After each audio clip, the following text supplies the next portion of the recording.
रात के 12:30 बज रहे थे। चारों तरफ मौत का सन्नाटा छाया हुआ था। जंगल पूरी तरह से शांत और सुनसान दिख रहा था। ऐसे में काला लबादा पहने एक शख्स हाथ में लालटेन लिए आगे बढ़ रहा था। उसके कदम सामने बने एक कुएं की तरफ बढ़ रहे थे। वो कुएं के करीब जाकर रुका और फिर उसने कुएं के अंदर एक पर्ची डाली।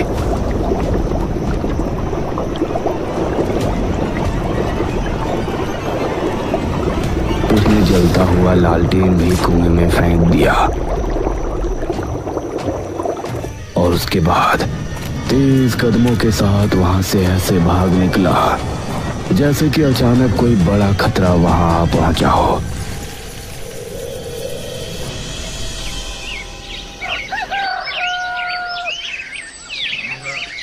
अगली शाम इसी गांव में रहने वाली एक औरत कल्याणी अपने आंगन में बैठी हुई थी। उसकी बहू आंगन में झाड़ू लगा रही थी। अरे ओ सुस्त मुर्गी, कब तक तू उसी कोने में लगी रहेगी? अब आगे बढ़कर यहाँ की भी झाड़ू लगा दे। ये सुनकर घूंघट वाली बहू चारपाई के पास आई और वहां से झाड़ू लगाने लगी और उसकी सास कल्याणी उसे देखकर मुस्कुराने लगी। उसके बाद एक के बाद एक काम वो बहू को बताती जा रही थी और बहू भी बेचारी काम करती जा रही थी। कल्याणी इसी तरह से अपनी बहू पर अत्याचार करती थी और बहू बेचारी अपने घर को बसाने के लिए उसकी हर एक बात माना करती। रात के समय कल्याणी अपने कमरे में सो रही थी। तभी उसके चेहरे पर पानी की धारा छपाक से पड़ी। अरे कौन है? इतनी रात में इतना गंदा मजाक? कल्याणी ने उठकर देखा तो उसके आसपास कोई नहीं था। उसने देखा कि आंगन में घर के बाहर से पानी बहता आ रहा है। अरे पानी कहाँ से बहता हुआ आ रहा है? ऐसे तो पूरे बरामदे में कीचड़ हो जाएगी। पानी कहाँ से आ रहा है ये देखने के लिए वो घर से निकली और पानी की लहर जिस तरफ से आ रही थी उसके साथ साथ आगे बढ़ गई। उसने कुछ कदम चलने पर ही देख लिया कि पानी की लहर जंगल की तरफ से आ रही है। तो ना जाने क्यों वो डर गई। हे भगवान! ना जाने उसे किस बात का डर हुआ। वो भागने के लिए घर की तरफ मुड़ी, लेकिन तभी किसी अदृश्य शक्ति ने उसका पैर खींचा। कोई मुझे बचाओ! कल्याणी कुएं पर पहुंची और पूरी तरह से कुएं के अंदर समा गई। उसकी चीख जंगल में गूंजी और चारों तरफ सन्नाटा छा गया। मेरा नाम रोहन है। मैं मेरे परिवार के साथ चांदीपुर गांव में रहता था। हमारा गांव बहुत ही सुंदर था।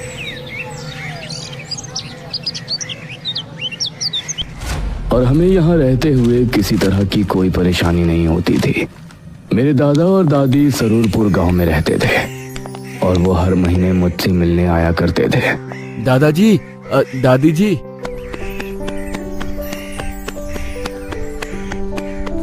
उनको देखते ही मैं उनसे जाकर लिपट गया। अरे हमारा रोहन, कैसे हो बेटा? मैं तो अच्छा हूँ दादा दादी, आप दोनों कैसे हो? जीता रहे बेटा, हम भी ठीक हैं।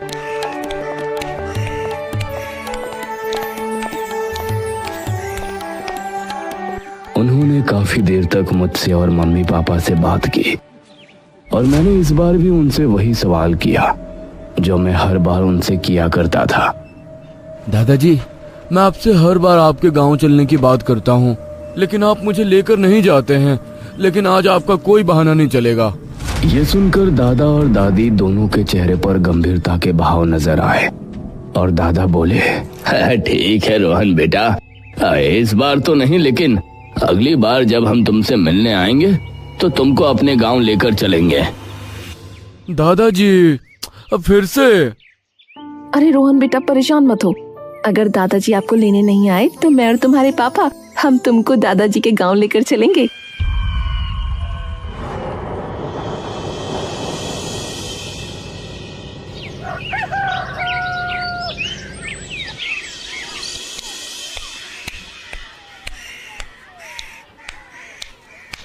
अगले महीने दादा मुझे लेने आए।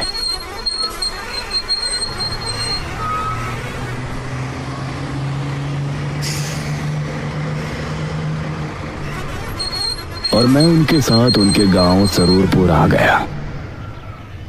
उनका गांव भी बहुत सुंदर था।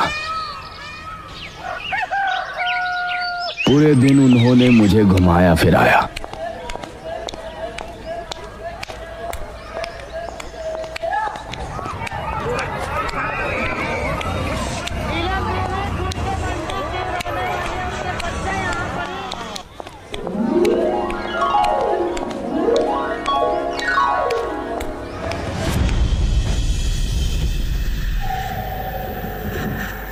और शाम के समय, दादाजी, आपने मुझे गांव तो घुमा दिया, लेकिन जंगल तो दिखाया ही नहीं।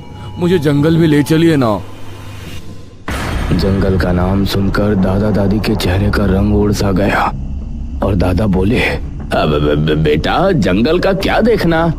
जंगल तो हर एक गांव का एक जैसा ही होता है। पेड़ पौधे, झाड़ियाँ, वो तो ठीक वैसा ही है जैसा तुम्हारे गांव का जंगल है। दादा मुझे जंगल ले जाने से मना क्यों कर रहे थे, ये बात मुझे समझ नहीं आ रही थी।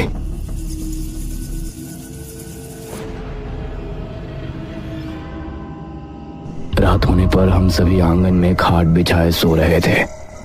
तकरीबन 12:30 बजे मुझे एक आवाज सुनाई दी। रोहन, रोहन। यह आवाज सुनकर मैं उठा और इधर उधर नजरें दौड़ाई तो मुझे आसपास कोई नजर नहीं आया। रोहन, इधर आओ, मैं यहाँ हूँ।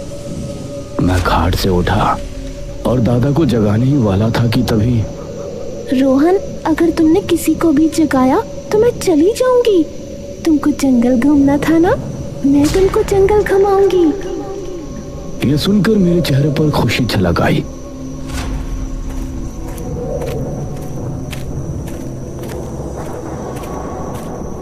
रोहन, तुम मेरी आवाज का पीछा करते हुए यहाँ तक आ सकते हो। मैं जंगल की तरफ हूँ। मैं उस आवाज का पीछा करता हुआ जंगल की तरफ रवाना हो गया, लेकिन मैं जितना आगे बढ़ता वो आवाज भी दूर होती जा रही थी। आओ रोहन, तुम मेरे बहुत करीब हो। मैं जंगल के बेहद करीब था। तभी किसी ने मेरे कंधे पर पीछे से हाथ रखा। रोहन, यहाँ क्या कर रहे हो? दादाजी, वो मैं। चलो घर चलो, इतनी रात में यहाँ घूम रहे हो, तुमको डर नहीं लगता? दादाजी फिर से मुझे घर ले गए।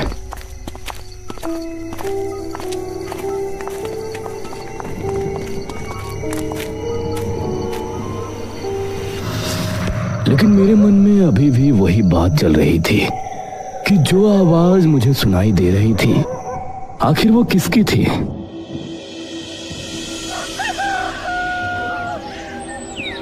अगले दिन शाम होने पर मैंने एक चाल चली। दादाजी, मैं खेलने के लिए गांव के मैदान में जा रहा हूँ। अरे बेटा, थोड़ी देर रुको, मैं भी तुम्हारे साथ चलता हूँ। दादाजी, आप मुझे मैदान में तो जाने दीजिए। मैं बहुत बोर हो रहा हूँ। मैं बच्चों के साथ खेलना चाहता हूँ।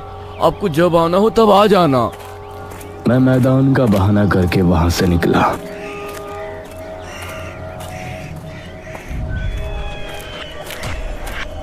शाम ढलने लगी थी और अब मध्यम अंधेरा शुरू हो गया था। मेरे कदम अपने आप ही जंगल की तरफ बढ़ रहे थे। तभी मेरे सामने एक आदमी आकर रुका। अरे, तुम तो मोहन के पोते हो ना? जी काका, आप कौन? मैं तुम्हारे दादा का दोस्त हूँ। तुम यहाँ क्या कर रहे हो? काका जी, मुझे जंगल में घूमने का मन था। आप मुझे जंगल घुमा लाइए ना। जंगल में घूमना तुम्हारे लिए ठीक नहीं है। वहाँ एक कुआं है। कुआं है? लेकिन कुआं तो हमारे गांव में भी है। उससे खतरे की क्या बात है? हमारे गांव का कुआं कोई आम कुआं नहीं है। उसके पास तो मुझ जैसे बूढ़े और गांव के जवान भी जाने की हिम्मत नहीं करते। लेकिन ऐसा क्यों काका? वो सब तुम मत सोचो बेटा, बस इतना समझ लो और जंगल में जाने का विचार छोड़ दो। और ठीक है काका। चलो मैं तुमको घर छोड़ देता हूँ।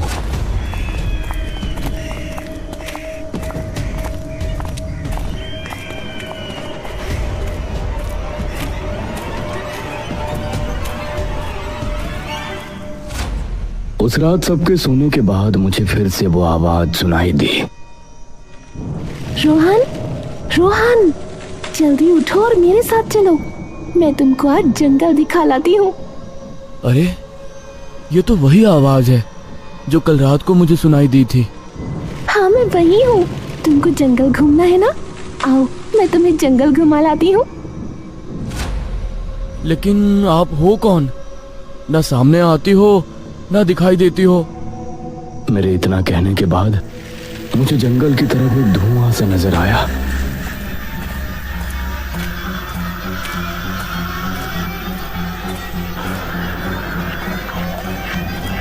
कुछ कदम बढ़ाने के बाद मुझे धुएं के अंदर एक धुंधला अक्स नजर आ रहा था, जिससे समझ आ रहा था कि वो कोई औरत है जिसने काली साड़ी पहनी हुई है। रोहन, तुमको पहले भी समझाया गया है ना कि जंगल की तरफ जाना ठीक नहीं है। एक बार फिर से दादाजी को सामने देखकर मैं डर गया। दादाजी, मैं तो बस कुछ नहीं, चलो अभी के अभी घर चलो। दादाजी फिर से मुझे घर ले आए।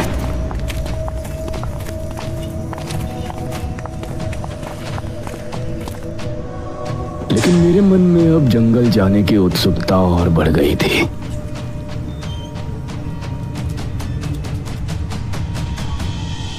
दादाजी के घर के पास ही एक वैद्य जी रहते थे। सुबह सुबह एक गुहार से हम सभी की आंखें खुल गई। वैद्य जी, मेरे पति को बचा लीजिए, वरना मैं भी मर जाऊंगी।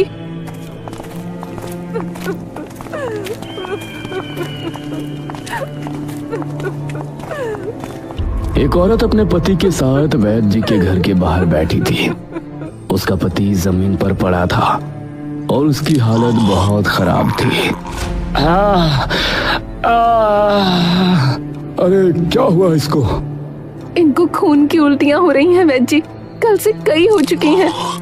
इसे जल्दी अंदर लेकर जाओ। मेरे दादा और गांव के एक आदमी ने आगे बढ़कर उसके पति को सहारा दिया और उसे वैद्य जी के घर के अंदर ले गए।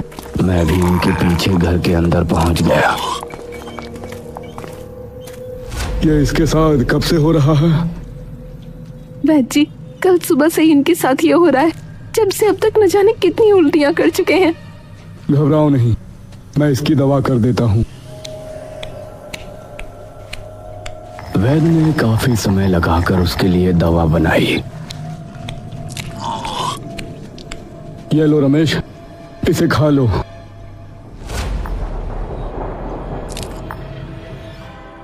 दवा खाने के बाद कुछ देर बाद ही रमेश अपने पैरों पर आ गया और उसकी चीख पुकारें खत्म हो गईं। शुक्रिया वैद्य जी। इसे मिर्ची वाला कोई भी खाना मत देना।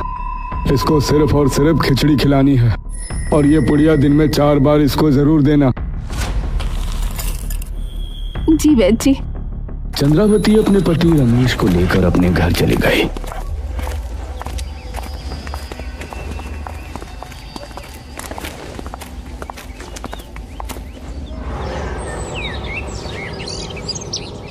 दोपहर के तकरीबन 4 बजे के समय फिर से वो औरत अपने पति को लेकर वैद्य जी के पास आई। देखिए ना वैद्य जी, इनको फिर से उल्टियां आई हैं। ये कैसे हो सकता है? जो दवा मैंने बनाकर दी है वो तो सबसे ज्यादा कारगर है। ऐसा नहीं हो सकता। तुमने इसे दवाई दी थी कि नहीं? रमेश जमीन पर गिरकर तड़पने लगा और उसकी आंखें लाल लाल चमक उठी। अरे बाप रे, ये इसे क्या हो रहा है? अब वैद्य जी भी उसकी तबीयत देखकर हैरान रह गए थे। वैद्य जी, कुछ कीजिए ना। माफ करना, मुझे कुछ समझ में नहीं आ रहा कि इसे कौन सी मर्ज है। इसे अब कोई नहीं बचा सकता। वैद्य जी की बात सुनकर उसकी पत्नी क्रोधित हो गई। वैद्य, तू कहता है कि मेरे पति को अब कोई नहीं बचा पाएगा? तो देखना, मेरे रमेश जिंदा रहेंगे और मैं इनको बचा कर ही रहूंगी।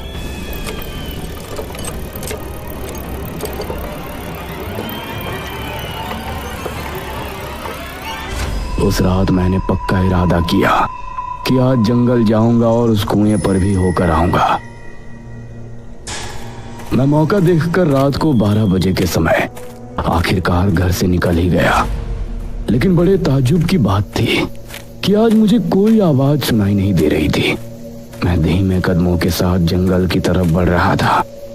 दिल में डर के साथ साथ एक एक्साइटमेंट भी थी कि आज मैं उस कुएं को देखने वाला हूँ, जिसके बारे में इतने दिनों से कुछ न कुछ अजीब सुनता हुआ आ रहा हूँ।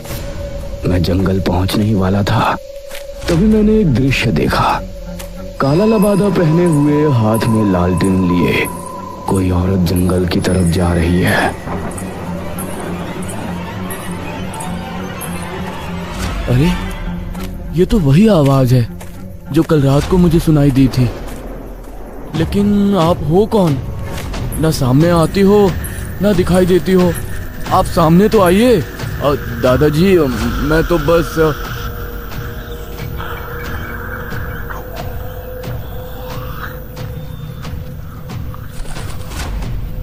वो उस कुएं के पास जाकर रुक गई। मैं पहली बार उस कुएं को देख रहा था। उस कुएं के आसपास का वातावरण बहुत ही अलग था। यहाँ गर्मी के मौसम में भी बहुत ठंड थी।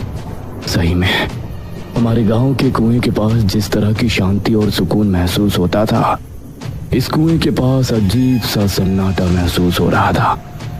उस औरत ने कुएं की पटरी पर लालटेन रखा और उसके बाद अपने दूसरे हाथ में पकड़ा एक चश्मा, जो कि नजर का चश्मा लग रहा था। उस चश्मे को उसने कुएं में फेंक दिया। बाद उसने लालटेन भी कुएं में फेंक दिया और फिर तेज रफ्तार के साथ वहां से भाग निकली। उसको भागता हुआ देखकर अब मुझे भी कुछ समझ में नहीं आया। मेरे भी दिल में अजीब सा डर बैठ गया था और अब मैं भी घर की तरफ भाग रहा था। कुछ ही देर में मैं घर पहुंचा। मेरी सांसें बुरी तरह से फूली हुई थी। कुछ भी समझ में नहीं आ रहा था। तभी दादाजी खांसने लगे।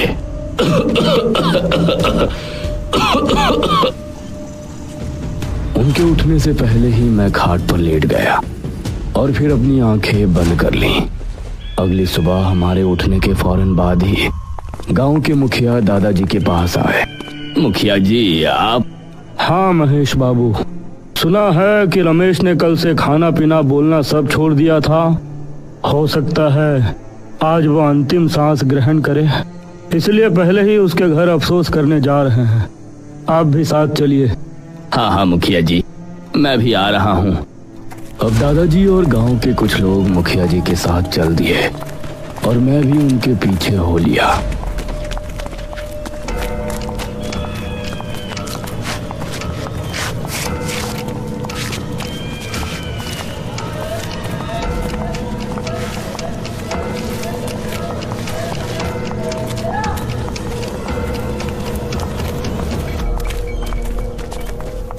सभी रमेश के घर पहुंचे तो उन्होंने पाया कि रमेश अपनी पत्नी के साथ आंगन में बैठा हुआ है और एकदम सही सलामत नजर आ रहा है। अरे रमेश, तुम? जी मुखिया जी, आइए बैठिए। तुम ठीक कैसे हुए? ये सब तो भगवान। बस चुप रहिए।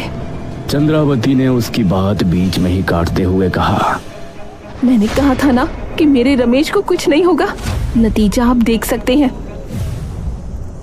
यह सुनकर वैद्य जी हैरान रह गए। नहीं, यह नहीं हो सकता।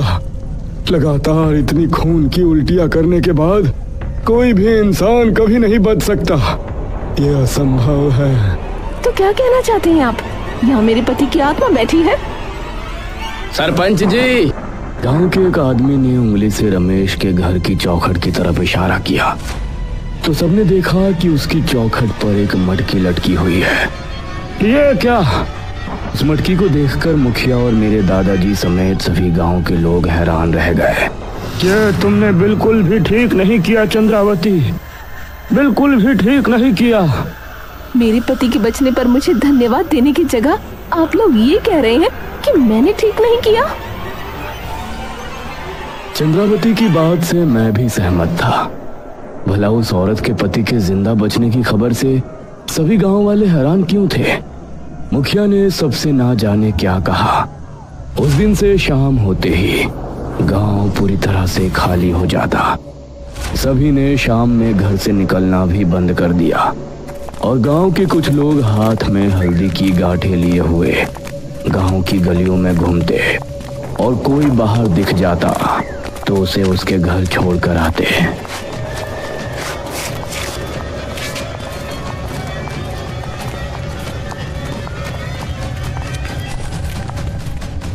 दादाजी, चंद्रावती के पति के ठीक हो जाते ही गांव का माहौल अजीब क्यों हो गया? क्यों लोग इस तरह से डरकर घरों में रहने लगे हैं? मुझे कुछ समझ में नहीं आ रहा। बेटा रोहन, तुम मुझसे वादा करो कि तुम इस बारे में कोई सवाल नहीं करोगे। तुम कभी भी जंगल में जाने की सोचोगे भी नहीं। जी दादाजी। मैंने दादाजी की हाँ में हाँ मिला दी, लेकिन अब मेरे मन में कई सवाल उठ रहे थे। कुएं के साथ साथ अब मुझे ये भी जानना था कि वो औरत कौन थी और इस तरह गांव के लोग चंद्रावती को किस बात का दोषी मान रहे थे। रोहन, रोहन, मेरे पास आओ, मैं आज तुमको जंगल घुमा लाती हूँ। रोहन, रोहन, मेरे पास आओ, मैं आज तुमको जंगल घुमा लाती हूँ।